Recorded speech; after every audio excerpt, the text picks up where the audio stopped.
Natutupad na ng Department of Energy na mas mataas na coco methyl ester itong CME content sa diesel ay sa Energy Resource Development and Oil Management ng DOE mula sa 2% ay itinas na ito sa 3% at plano pang itaas sa 4% sa 2025 at 5% sa taong 2026. Alinsunod na rin sa umiiral na batas na may kaugnayan sa biofuel na ipinatupad noon pang 2008. Ang nasabing pagtataas ng CME content sa diesel ay may direktang epekto at makatutulong, partikular na sa mga coconut farmer.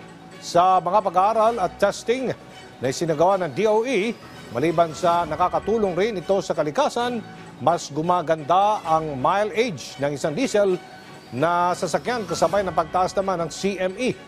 Gayunpaman, maaari itong makadagdag ng kulang-kulang 1% sa presyo ng diesel, pero aabot naman sa 10% ang itataas sa kilometrahe pagdating sa itinatakbo ng mga diesel na sasakyan. Samantala, patuloy ang DOE sa monitoring at inspection sa mga bulk terminals kung saan nanggagaling ang diesel patungo sa mga retailers para matiyak na nasusunod ang ipinatutupad na mas mataas na CME content.